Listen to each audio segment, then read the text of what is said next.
Welcome to the Dental Handoff. I'm Dr. Kelly Tanner, and today I have back with me Dr. Tanya Maestas. Am I saying that right? You are, Kelly. You got it right. Woo! Yeah. We did it. All right. This Virginia girl. Sometimes, Yeah. sometimes, y'all, it is a delight to have you back. And I want to know more about what you think that you wish you would have known when you got out of dental school. Like, what are some things you wish people would have told you about getting out of dental school? All the things. I feel like, I think that growing up when I decided to be a dentist, I had this vision of dentistry that it was just going to be, rainbows and butterflies and everything was going to be perfect. And I wasn't going to struggle with my handwork and patients were going to love me. And that is not the case. The majority of the patients do, but, we can't please everyone. And that can be really challenging as a people pleaser, as a, recuperating people pleaser, right? We're always working on getting better at that. But it's just hard. Dentistry is very, very challenging. It changes every day. As they say, it's the practice of dentistry because day in and day out, you're just trying to get better. And it's hard. And one thing that I thought going into dental school is that I was going to go in and I was going to learn everything. I was going to learn everything I needed to know. So that way, when I came out, I knew everything and life was going to be dandy. I found that coming out of dental school, I knew enough to scratch the surface, and that was it, just to kind of stay afloat a little bit. And I really think that for me, a lot of my learning came after that. A lot of my learning came during 2020 because everyone was doing webinars and I learned a ton and all of them were free and it was great. And you were listening to these industry leaders just kind of sharing their knowledge. And after 2020, I just had to take a break because I literally was on a webinar, just multiple times a day. And it was so much.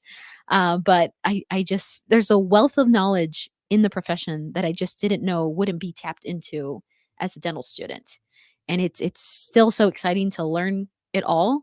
And I still feel like there's so much that I don't even know. There's so much to learn about, these teeth that we have in our mouths and how to treat patients and the best way to do things. So yeah, I wish I would have known that for sure. So is there a way that you think that you could have, I don't know. There's a curriculum in dental school and dental hygiene school and all the things. It's like the things that you're supposed to know, the things you're supposed to know along until you graduate and until you're competent enough not to kill someone. Right. Right. Yeah. And then they only have so much time to fit it all in. So is there something that would have prepared you more for that? Or do you think it's just part of the learning that you go through? I think it's part of the learning. It's so funny because I feel like the people that I shadowed kind of gave me that impression that, life was good in dentistry. And it is. It's very fulfilling. It's very rewarding. But I feel like I never really was there to see a lot of the challenges. I really only shadowed one dentist who, asked me several times, "Are you sure you want to do this?" And I never understood why. And I feel like I understand why a little bit more now. I think that, it's hard. Dentistry is hard. It's hard in different ways. It's physically challenging. It's emotionally challenging. It's expensive. And so I think that it just takes the right person and the right mindset to want to be in this profession. And I think that that's why maybe we see a lot more dentists nowadays who have felt that potentially dentistry isn't really the right thing for them. I don't think that they had that realistic view of what dentistry really is. And so for me, I couldn't see myself doing anything else, but I think that that's just a stark reality for many people that get into the profession and they feel like, this isn't what I bargained for. This isn't what I signed up for. Maybe I'll look to do something different. And to those people, I would encourage them to seek out a realm of dentistry that they like and maybe consider practicing in a different way. I think we're very blessed to be in a profession where you can, you don't have to be a practice owner. You really don't even have to practice dentistry if you feel like if you don't want to. You can go a different route. You can be an educator. You can go into research. There's just different ways to kind of be in dentistry. And I think that if you hopefully try different things, hopefully you'll find something that you enjoy and, fall in love with the profession all over again. Yeah. What do you remember what it was that was going on when he said to you, "Are you sure you want to do this?" We would just sit and have kind of just a heart to heart. And I remember him saying that he wouldn't he wouldn't encourage his children to go into dentistry, and it's just I just think that he was wishing to do something different, Mm, and I don't think dentistry was what he thought it was going to be for him.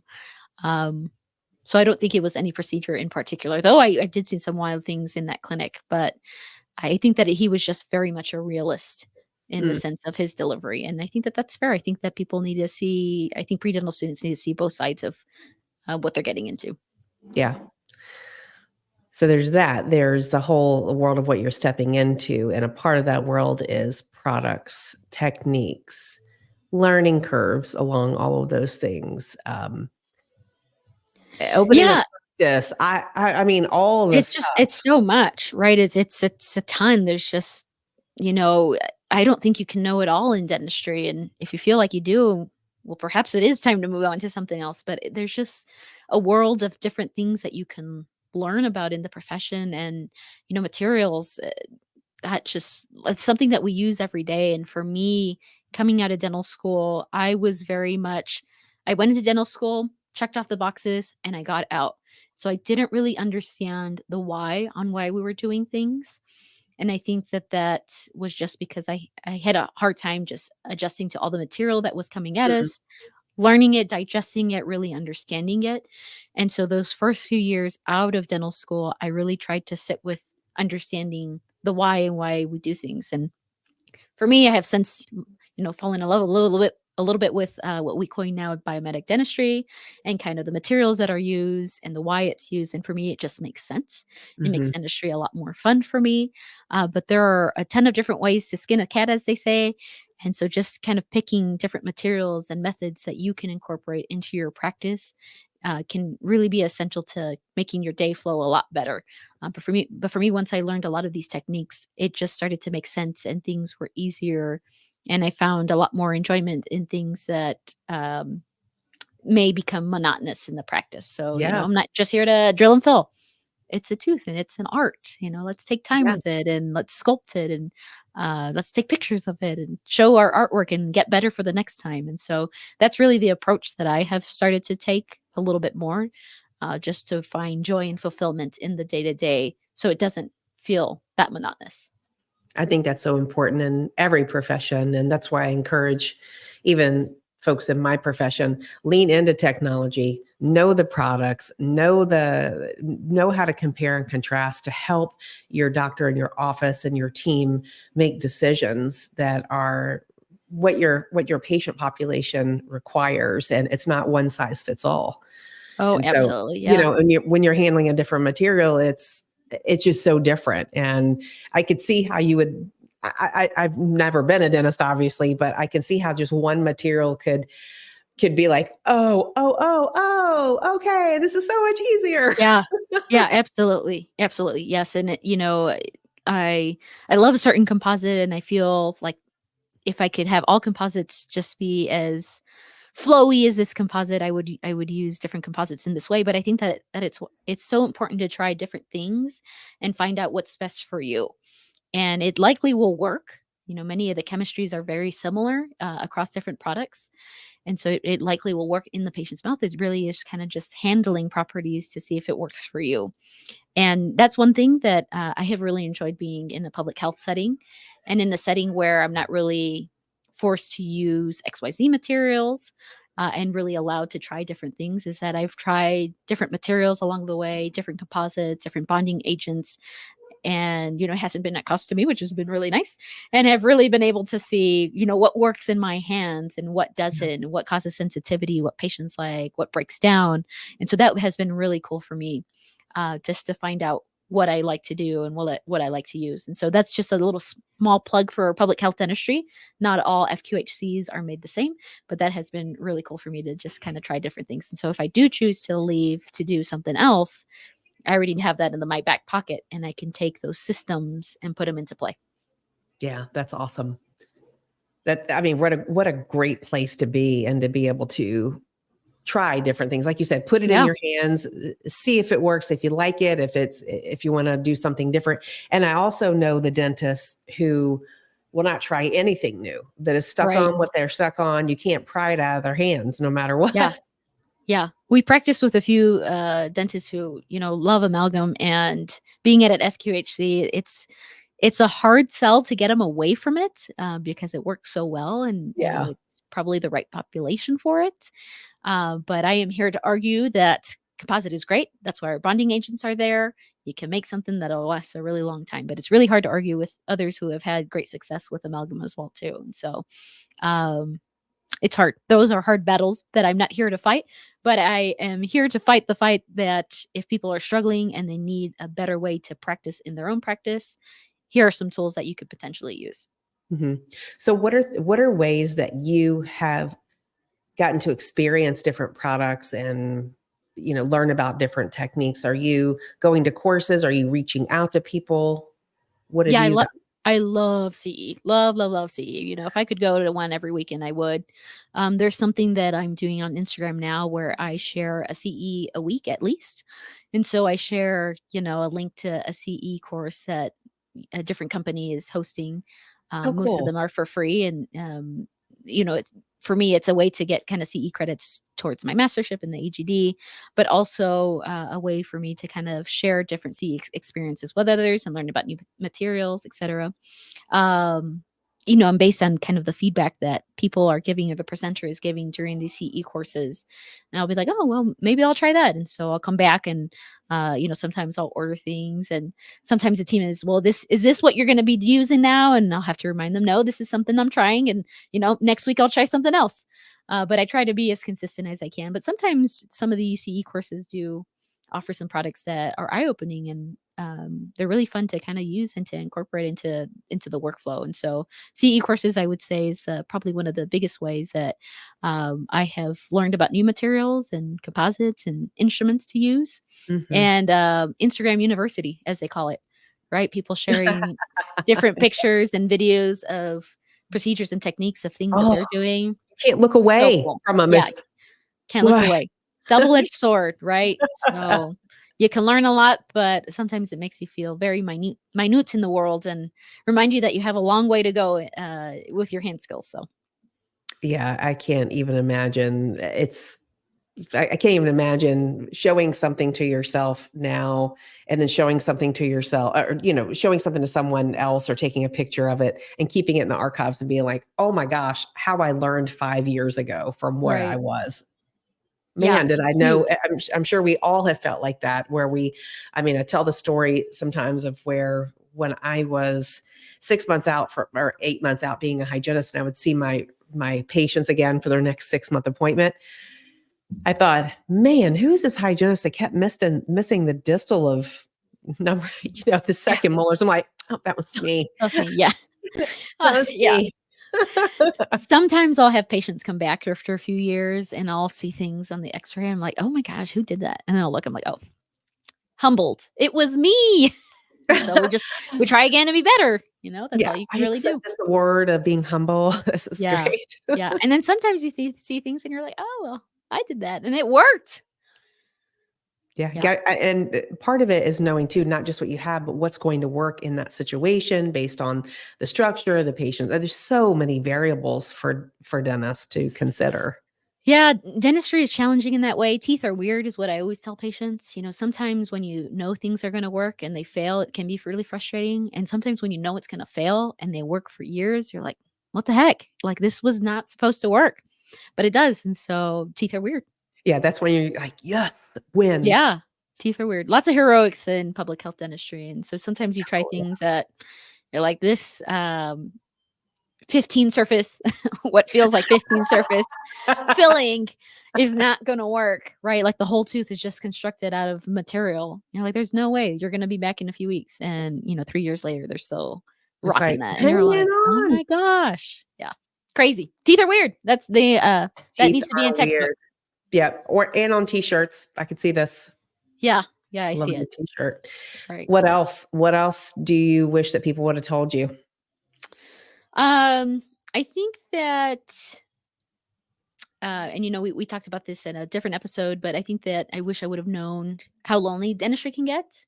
I think that especially if you practice by yourself, it can be a lot of fun, but, not having a support system, a community behind you, can make things really challenging. And so I would encourage people who are dentists to make their lives a little bit better and seek out a community who can help support each other. And also, you can kind of bounce ideas back and forth. And so I would really, really encourage that. And that's not something that I kind of knew or expected coming out of Mm. dental school. Especially, you're in dental school, you're there almost what it feels like 24 hours a day with your friends and your colleagues and these mentors that are there, and then you leave and that kind of all goes away. And Right. so that structure, getting away from that structure was really challenging for me, which is probably why I went on and got another degree after that. I did a dental public health residency and a MPH, but that showed me real quick that I was schooled out, so no more of that. But just, that school structure for me, I really, really liked knowing what time Mhm. you needed to go in and out, and things were scheduled for you, or you scheduled things, and it was nice. So Yeah, that really. how many years have you been out now? I have been out 6 years, which is crazy. It definitely doesn't feel like 6. It feels more like 3, maybe because COVID was in there, and I did an AEGD after that, so that maybe be why, but, crazy. Time flies. Yeah. Are you how many days a week do you work? So I have a weird setup. I work every day, but Mondays and Fridays I work 7 to noon. Monday afternoons I'm at the dental school, and then Tuesday, Wednesday, Thursday I work 7 to 5:30. Okay. Yeah. So it should be a 4 it's like a modified 410 schedule where one of the days is split on 2 days. And Gotcha. those 7 AMs are tough. I bet. Yeah. No, Tough. yeah, you gotta keep it low key the night before. Yeah, it's hard. It's hard, I could not rock the sleep schedule that I had in dental school, I'll tell you that. Yeah. It's the balance of learning how to, learn all the things. So then right now you don't really I mean, you're working with the team, but do you manage the team or does someone else do that? Yeah, so I oversee the team. I have a say in hiring and letting go, but I don't technically have to do any of that. All of that is done behind the scenes. But I have 2 assistants that we collaborate together. We're the ones that kind of huddle together and decide how the week's going to work, and if we're going to be a happy group or a sad group about it. And I oversee our front desk as well too. And so I would say that I'm still the lead, I'm still the director here in the clinic, but it's maybe a little bit different than like in the private practice. But I still feel like I have learned quite a bit in leading a team in this kind of setting. What's the I'm gonna ask a difficult question, but, like, Yeah, tell me. what's the one thing that you think that where's the one area you feel like you've grown the most that you've learned about managing teams? Yeah, having difficult conversations Mm. and just pushing that uncomfortable feeling down. And it's still hard. It's still very challenging. Like I said, recovering people pleaser, that can be really, really hard for me. But knowing the importance of having those conversations early can really make a big difference in every aspect of practicing in an office.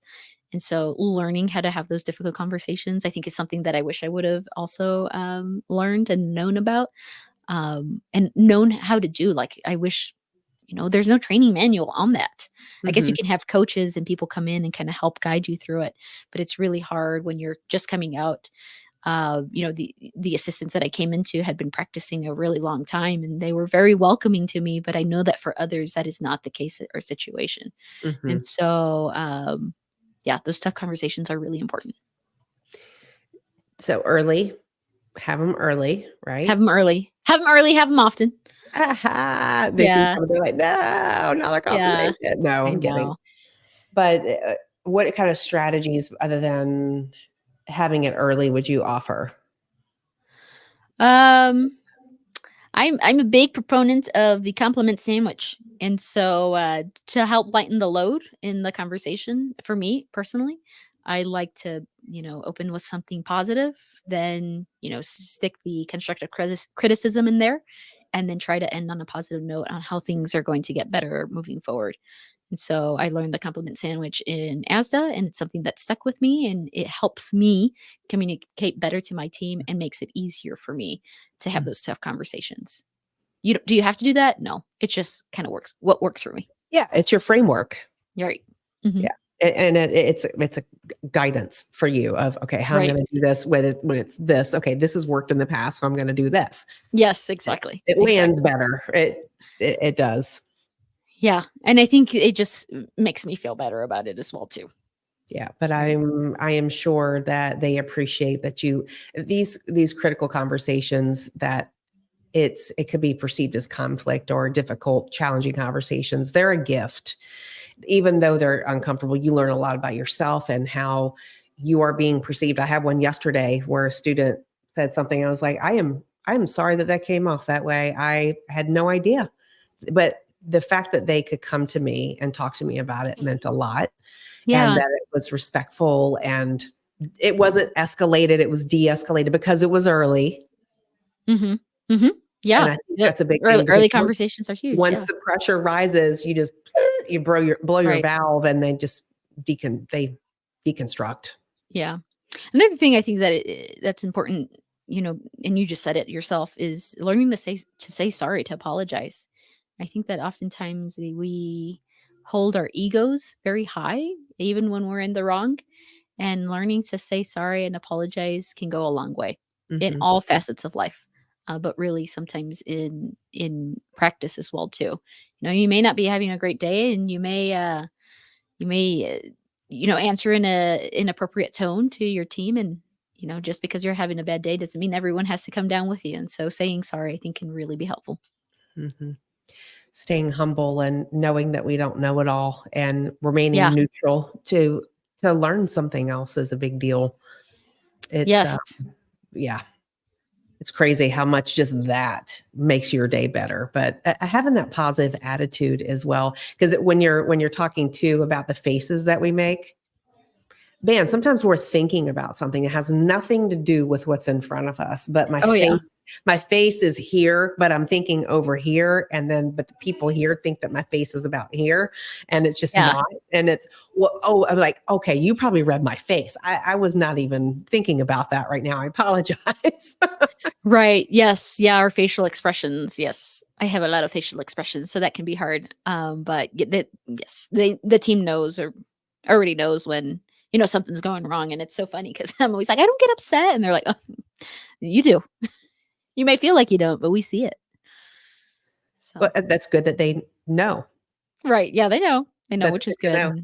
One of the things that I do with a lot of offices is they usually know their DISC profiles, their DISC Yeah. Love profiles, and this. if Yes. not, you can find it free online, but to understand the lines of communication between each person and how they prefer to be communicated with. And it truly builds a nice blueprint or a structure for communication of when the other person's stressed, how to go to another person with a problem, what they don't want to hear about, how they don't want to be communicated with, and how they do want to be communicated with. So it all builds those guidelines that fall into your sandwich, but in a different way, different construct. Absolutely. And I think every young adult should do the disc, so that way they know, as they kind of progress in their adult life, who they are. I feel Yeah. I you know, I we did DISC in ASDA, and I thought it was very telling as to who I am as a person, who I am as a leader. And I have to pull it up. It's been a while since I looked at it, but I think that it's just very, very helpful. And I feel like when you're applying for jobs, you just should include that when you apply. When you're looking for a significant other, you should include that as well too. And I As just your think that, application. yeah, this is my application. Let's see if we vibe. Yeah, but disc profiles are really great. I think that it's a more telling profile analyzer as opposed to some of the other ones that are out there. Mhm. I mean, you could compile them all and give them to the offices, but I agree with your point. I think every human needs to do one, should do one, not Absolutely. needs, Yeah. but should. Young, older, whatever, because it's how other people perceive us, and Yes. that's relationship. Mhm. Mhm. Yep, and it can be hard to it can I feel like it can be difficult to internally recognize everything that the disc provides, in the breakdown, and so when you read the breakdown, you're like, "Oh, yeah, that's me. That's right." But then I think the helpful part is now what? And then that's when it's helpful to put that composite analysis together of the Mhm. team to say, okay, now that you know this, what is Tanya's, love language pretty much? How do you talk to her Pretty about that? much, yeah. And to operationalize that. And I say, put that up in a break room, put it at your front desk, wherever it needs to remind you so that you can, I found myself when we did that, going back and being like, okay, how do I talk to that person? Using that as a Right. reference. Yes, and I think that it's a great way to also learn how to play to people's strengths. Mm-hmm. So there may be somebody who is, on that side where they're very, very organized, and you may have somebody who maybe isn't. And maybe they can be used for something else where this very organized person may shine in For another sure. area as well too. And so yeah, great stuff there. Yeah. Well, thank you. Anything that you want to add? No, Kelly, it's always a joy, honor, pleasure to speak with you. I think that you're doing a great job in these conversations that you're having. And, if anyone wants to reach out to me, you're welcome to. Most of the time I'm on Instagram trying to bring some joy and comedy into people's lives through different reels. Love your Um, reels. yeah, my handle is tsmaestas.tds. And hopefully we will see each other, yourself and all your listeners at a conference in the future. Yes. I hope to see you soon, my friend. All Yes. right. Thank you again for your words and for your insight. And to all of our listeners, thank you for all that you do. Go on over to YouTube, like, subscribe, share with the people that you love, love, love, and then go on over to Apple Podcast and give us the 5-star rating because hopefully we've earned it. We will see you next time, my friends. Until then, be well. Thank you.